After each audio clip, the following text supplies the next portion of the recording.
하나님 만들어 가시는 성품 시리즈 다윗과 함께 이 무더위에 우리도 설교로 여행을 지금 떠나고 있는 중이죠. 오늘 진실에 대한 부분이에요. 앞서 지난 주 중에 우리 수길이 형제 장례식을 잘 마쳤습니다.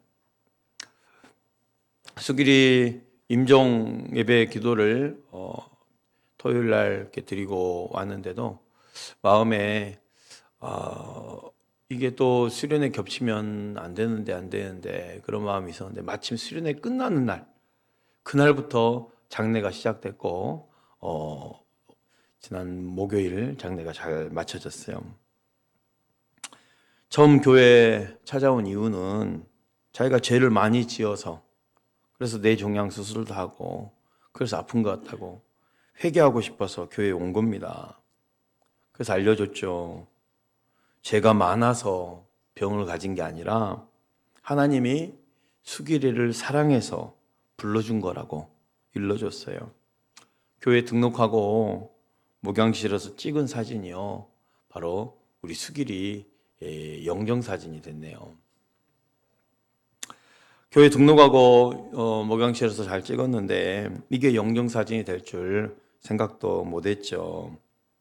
우리 수길이 엄마 아빠 말이 수길이 최근 사진도 없을 뿐더러 이렇게 자연스럽게 밝은 미소를 띈 모습을 선물로 주고 갔다고, 그래서 하늘나라 갔다고 이렇게 말했어요. 수길이가 호스피스 병동에 들어가면서 3개월 이후에 이제 하늘나라 갔는데 수길이의 사진이 없잖아요, 부모가. 그래서 성사모가 교회에서 최근에 찍은 최근 사진이니까 이렇게 교회에 와서 이렇게 등록했고 이렇게 사진을 담임 목사님과 찍었어요. 와서 보내줬더니 그 사진을 보면서 수길이가 사진에 이렇게 웃는 사진이 하나도 없대. 그래서 그 사진을 받자마자 확신한 거야. 이거는 우리 수길이 하늘나라 갈 때 임종사진으로 써야겠다. 그렇게 해서 사용한 거예요. 여러분, 한 꽃도 피워보지 못하고 젊은 청년을 하나님이 이렇게 일찍 데려가셨을까 원망할 수 있지만 인생은요, 무엇을 많이 이루어내는 것이 목적이 아닙니다. 누구를 만나고, 그렇죠? 어디를 가느냐가 최고 목적이죠. 인생의 최고 목적은 하나님을 만나고 하나님 나라의 일을 이 땅에서 이루다가 하나님 품에 거하는 것이 목적인 거예요. 수길이는 가장 귀한 것을 부모에게 심어주고 하늘나라에 갔습니다. 그 엄마 아빠에게 분명히 말했답니다. 예수 믿으면 천국 가고 믿지 않으면 지옥 간다고. 그리고 호스피스 병동에 있을 때에도 일부 예배에 우리 수길 엄마 오셔서 예배 드리고 하셨거든요. 수길 엄마 그래요.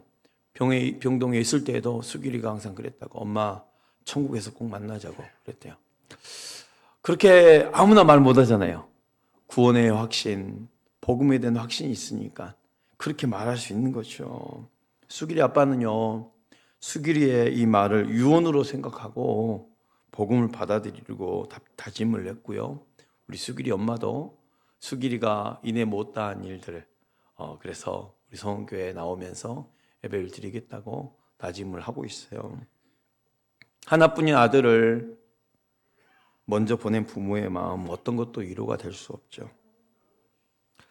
마지막 발인 예배 때 우리 수길이 아빠가 하는 말이 있었어요. 아들이 하나밖에 없거든요, 그 집에. 이제 우린 자식이 없다고 그러더라고요.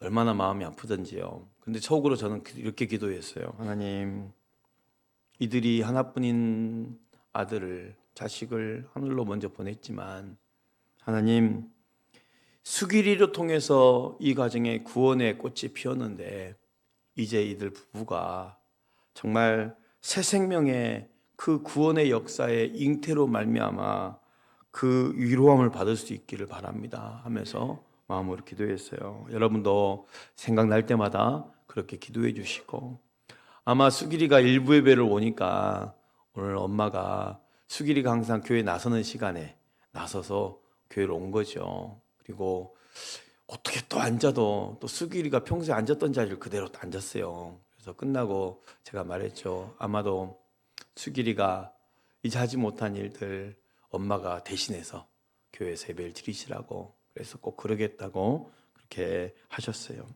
여러분, 우리의 인생의 여정 많은 희노애락이 있지만 무엇보다도 복음 안에 감동과 은혜가 있기를 축복합니다. 오늘 말씀은 하나님의 성품과 진실입니다. 지금까지 하나님의 성품으로 만들어가는 다윗의 긍정적인 모습을 봤습니다. 하나님은 그의 외적인 모습이 아니라 중심을 보시고 선택을 하셨고, 믿음으로 골리앗을 이기면서 두려움을 돌파했고, 기회의 문이 완벽하게 2번이나 열렸죠. 사울을 죽일 수 있는 기회를. 그 상황에서도 거절하면서 진리를 붙들고 하나님의 시간표에 자신을 맡겼습니다. 또한 사단의 이중 올가미로 인해서 낙심과 절망이 밀고 올 때에도 하나님 주신 힘과 용기로 이겨낼 수 있었어요. 하지만 오늘 본문은 다윗의 죄와 허물을 살펴보게 될 거예요. 다윗의 인생 중에 참 큰 오점이 하나 남겨졌죠. 밧세바 간음 사건이에요. 다윗과 밧세바 이야기는요, 사실 음란, 간음 죄보다 더 광범위하고 더 깊은 문제가 있어요. 그 핵심은 거짓과 진실에 대한 부분이에요. 우리 인생에서 우리 모두가 씨름하고 있는 문제 중에 하나라는 거죠. 거짓되지 않게 진실되게 말하면서 살아간다는 거 어찌 보면 불가능한 삶일지도 모릅니다. 그러면 우리는 거짓의 자연스러운 이유가 뭘까요? 완벽하게 감춰질 거라고 생각하는 거죠. 그러나 한 가지 간과한 게 있어요. 하나님은 다 보고 계시다는 거예요. 사람은 속일 수 있어도 하나님은 속일 수 없습니다. 하나님 내 중심을 보실 뿐만 아니라 내가 바다 끝에 가서 거할지라도 거기에 계시면서 내 모든 것을 아시는 분이십니다. 다윗의 삶에 위기가 찾아온 것은요, 잘못된 선택을 시작해서였어요. 사무엘하 11장 1절 보면 다윗이 왕이 된 지 꽤 오랜 후의 일임을 알 수 있죠. 한번 읽어볼까요? 그 해가 돌아와 왕들이 출전할 때가 되매 다윗이 요압과 그에게 있는 그의 부하들과 온 이스라엘 군대를 보내니 그들이 암몬 자손을 멸하고 라빠를 에워쌌고 다윗은 예루살렘에 그대로 있더라. 이스라엘 군사들은 암몬 자손과 싸우러 요단강을 건너갔지만 다윗은 그대로 예루살렘에 남아 있었어요. 근데 이 11장 1절에 마지막 절, 다윗은 예루살렘에 그대로 남아 있더라. 이 부분이 참 뭔가 좀 문제가 시작되는 그런 부분이에요. 사실 있어야 할 자리에 있지 않으면 계속 잘못된 선택을 하게 되는 거거든요. 왕들이 다 출정해서 전쟁하려고 나가는데 다윗은 왕궁에 그대로 남아 있더라 하잖아요. 그리고 다윗은 저녁에 침상에서 일어나 왕궁 옥상을 거닐다가 다른 집 옥상에서 어느 아름다운 여인이 목욕을 하는 것을 보았습니다. 거기에 멈추지 않고 사람을 보내어 그 여인에 대해 자세히 알아보게 한 거예요. 11장 2절 3절 말씀 보겠습니다. 저녁 때에 다윗이 그의 침상에서 일어나 왕궁 옥상에서 거닐다가 그곳에서 보니 한 여인이 목욕을 하는데 심히 아름다워 보이는지라. 다윗이 사람을 보내 그 여인을 알아보게 하였더니 그가 아뢰되 그는 엘리암의 딸이요 햇사람 우리아의 아내 밧세바가 아니니까 하니. 심히 아름다워 보이는지라. 마치 아담과 하와가 죄를 짓기 전에 선악과를 보면서 했던 말이 떠오르게 만들어요. 그리고 그 여인에 대해 알아보게 하죠. 지혜로운 행동이 아니었습니다. 결국 이 일은 나중에 큰 죄가 실행되는 시작이었어요. 해서는 안 되는 일을 실행하는 그 시작이 마음에서부터 시작됐다는 거예요. 다시 여인을 볼 때 심히 아름다워 보였다 했어요. 구체적으로 어떤 마음을 품었는지는 알 수 없어요. 아름답다라고 표현한 거는 뭐 별다른 죄는 아니니까. 그러나 그 안에 어떤 마음을 품었는지는 더 이상 기록이 되지 않아서 알 수 없지만 나중에 범죄로 이어지는 과정을 보면 지금 충분히 음욕을 품었다라고 얼마든지 추정을 할 수 있다라는 거죠. 어떤 사람들은 밧세바가 죄에 대한 책임도 있다고 하지만 중동에 가보면 오늘날도 옥상은 자기 개인 개인 공간이에요. 옥상이. 얼마든지 옥상에서 목욕도 하지요. 핵심은요, 다윗이 있지 않아야 할 곳에 있었던 거예요. 다윗은 그 밤에 옥상에 올라가지 않아야 했습니다. 아니, 다윗은 이스라엘 군사들과 함께 전쟁터로 가 있어야 했습니다. 이제는 본인이 직접 전쟁터에 선봉에 서지 않다 할지라도 저 우방에서 지휘관들과 함께, 부하들과 함께 이 전략을 세우고 함께 나눠야 있어야 됐죠. 있어야 할 자리에 있지 않으면 그로 인해 어리석은 결정이 계속 이어지게 된다는 것입니다. 여러분, 마음속의 생각이 얼마나 대단하고 얼마나 위험하냐면요, 구체적인 시나리오가 금방이라도 발전되고 결국 실행에 옮겨지는 그 시작이 마음이라는 거예요. 다윗을 보십시오. 이 여인이 자신의 충성스러운 부하 우리야 장군의 아내라는 이야기를 들었어요. 우리아의 아내인 줄 알았다면 다윗은 그 사실을 아는 순간 거기서 멈춰야 했습니다. 밧세바는 다윗의 소유가 될 수 없는 유부녀였어요. 그럼에도 다윗은 밧세바를 취하네요. 4절 5절 말씀 보겠습니다. 다윗이 전령을 보내 그 여자를 자기에게로 데려오게 하고 그 여자가 그 부정함을 깨끗하게 하였으므로 더불어 동침하며 그 여자가 자기 집으로 돌아가니라. 그 여인이 임신함에 사람을 보내어 다윗에게 말하여 이르되 내가 임신하였나이다 하니라. 다윗은 밧세바의 간음 사건이 자신의 전령 외에는 아무도 모를 줄 알았을 거예요. 그러나 일이 크게 틀어졌어요. 밧세바가 임신을 한 거예요. 그렇다면 자신이 지은 죄의 결과가 만찬에 드러나게 되는 거예요. 죄의 결과를 직면하게 됐잖아요. 문제는 이 죄를 감추기 위해서 다음 단계로 넘어가고 있다는 거예요. 인간의 악한 본질이 다윗에게도 그대로 나오고 있는 걸 봅니다. 우선 다윗은 자신의 죄를 감추는 시도를 합니다. 그 첫 번째 은폐 시도는 지금 최전선에 싸우고 있는 우리아를 지금 예루살렘으로 불러들이는 거예요. 다윗의 계획은 뭘까요? 자신의 흔적 지우기죠.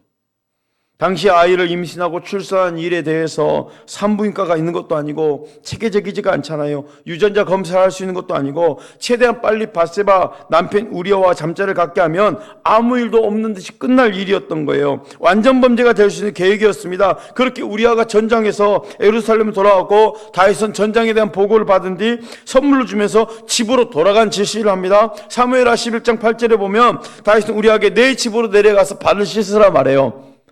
문자 그대로 발 씻으란 말이 아니죠. 집에 가서 편히 쉬면서 아내와 친밀한 사랑을 나누라 라는 말을 점잖게 표현한 거죠. 다윗의 계획은 완벽했습니다. 그러나 다윗이 계산에 넣지 않은 게 있었어요. 우리아 장군의 성품이에요. 8절 9절 보겠습니다. 그가 또 우리아에게 이르되 내 집으로 내려가서 발을 씻으라 하니 우리아가 왕궁에서 나가며 왕의 음식물이 뒤따라가니라. 그러나 우리아는 집으로 내려가지 아니하고 왕궁문에서 그의 주의 모든 부하들과 더불어 잔지라. 우리아는 집에 가지 않고 왕궁문에서 자기 부하들과 함께 거기서 머물러 거기서 야영을 하는 거예요. 왜 그랬을까요? 하나님의 언약궤가 지금 장막에 있어요. 전장에.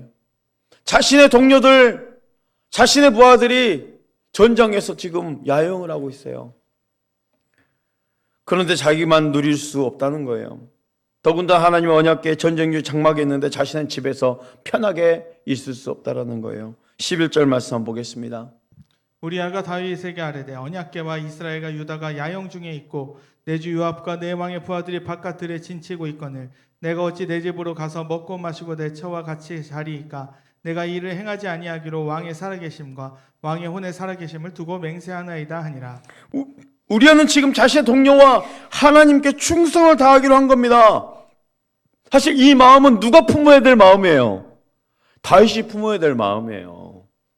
근데 우리아에게서 예전에 다윗이 가졌던 그 성품, 다윗의 그 진실한 그 성품이 우리아를 통해서 지금 들려오는 거예요. 거짓 앞에 하나님이 누구를 대면시킨 거예요? 진실을 가지고 충성된 우리아를 대면시킨 거예요. 그 이유는 뭘까요? 빨리 깨달아라는 거예요. 빨리 우리아의 그 말을 듣고라도 내 거짓됨에서 돌아서라는 거예요. 깨달으라는 거예요. 그러니 진실을 대면시켜 준 거죠, 하나님은. 그런데 우리아는 충성심과 전우애를 보여줬을 뿐만 아니라 합법적인 자신의 아내와 함께하는 즐거움조차도 지금 참는 거죠. 우리아가 다윗보다 더 강한 성품을 갖고 있었기 때문이에요. 다윗은 당황했을 것입니다.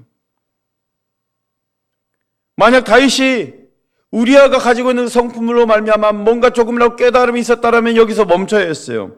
하지만 다윗은 두 번째 은폐 시도합니다. 우리아를 취하게 만든 거죠. 12절 13절 말씀이에요. 다윗이 우리아에게 이르되 오늘도 여기 있으라. 내일은 내가 너를 보내리라. 우리아가 그 날에 예루살렘에 머무느니라. 이튿날 다윗이 그를 불러서 그로 그 앞에서 먹고 마시고 취하게 하니 저녁 때에 그가 나가서 그의 주의 부하들과 더불어 침상에 눕고 그의 집으로 내려가지 아니하니라. 다윗은 부하의 충성심을 이용을 합니다. 그리고 그를 취하게 만들죠. 그리고 자연스럽게 집에 돌려보내게 한 거예요. 하지만 우리아는 만취했지만 그는 여전히 자신의 기준에 어긋나지 않았습니다. 지금 다윗의 거짓을 드러내기 위해서 하나님은 다윗 앞에 우리아의 진실된 모습을 지금 대면시켜 준 거예요. 이제 다윗 생각할 수 있는 것은 우리아를 죽이는 것. 끔찍한 선택이지만 다윗은 우리아를 전쟁에서 죽은 것처럼 만들 계획을 하네요. 세 번째 은폐 시도입니다. 14절 15절 말씀. 아침이 되매 다윗의 편지를 써서 우리아의 손에 들려 요압에게 보내니 그 편지에 써서 이르기를 너희가 우리아를 맹렬한 싸움에 앞세워 두고 너희는 뒤로 물러가서 그로 맞아 죽게 하라 하였더라. 성경을 읽다 보면요, 참 잔인한 장면이 안타까운 장면들이 있잖아요. 바로 이 부분도 그런 부분이에요. 우리아가 지금 가지고 간 편지, 이 전장에 가지고 갈 편지, 요압 장군에게 보내낼 전령은 어떤 편지입니까? 자신을 죽이라는 그 전령을 본인이 들고 가는 거예요. 이거만큼 잔인한 게 뭐가 있습니까? 다윗의 거짓에 맞서 하나님은 진실된 우리아를 통해서 계속 대면하고 있지만 결국 다윗은 자신의 거짓을 은폐하는 데 성공합니다. 하나님 앞에 진실했던 다윗이 하나님을 향해 온전한 믿음으로 골리앗이라는 큰 두려움을 대면했던 다윗이 기름 부음 받은 왕 사울을 그 옷자락만 베어도 큰 죄를 지은 것처럼 여기며 끝까지 온수로 갚지 않고 하나님께 맡겼던 다윗이 절망과 낙심이 공격해와도 하나님 주신 힘과 용기로 이겨냈던 다윗이 어떻게 이렇게까지 거짓된 자가 되었을까요? 다윗과 바세바 사건이 기록된 사무엘하 11장에 가장 많이 등장한 단어가 있습니다. 보내다라는 단어예요. 보내다. 보내다라는 것은요, 누가 할 수 있는 거예요? 높은 사람이 할 수 있는 거죠. 주권을 가지고 하는 거예요. 보내다. 지금 다윗이요, 1절부터 나오잖아요. 군대를 전장에 보냈어요. 바세바가 누군지 알아보라고 전령을 보냈어요. 전쟁터에 있는 우리아를 데려오라고 사람을 보냈어요. 우리아에게 전령을 가지고 요압 장군에게 가라고 자신의 죽이는 그 편지를 우리아 손에 쥐어서 보냈어요. 지금 이 11장에 누가 가장 절대 권력으로 나옵니까? 다윗이 절대 권력으로 나오고 있어요. 하나님의 주권으로 하나님이 주인 되어야 될 그런 상황 속에서 다윗이 지금 자신이 주인 되어 살고 있다는 것입니다. 하나님이 주인된 자를 잊어버린 거예요. 지금 자신이 주인 되어 있는 거예요. 다윗과 바세바 이야기는 단순한 간음 이야기가 아니에요. 거짓과 진실의 싸움이에요. 그리고 자신의 거짓된 길에서 빨리 빠져나오라는 것입니다. 방법은 있습니다. 피할 길이 있다면 빨리 그것을 나와야 된다는 거예요. 다윗과 바세바 이야기를 들으면서 나는 결코 이렇게 하지 않아 라고 대답할 수 있어요. 그러나 인정해야 됩니다. 우리는 언제고 죄를 지을 수 있고 또 그 죄를 숨기려고 할 가능성이 우리 안에도 얼마든지 있다라는 거예요. 더 중요한 게 있어요. 하나님은 피할 길을 내주신다는 거예요.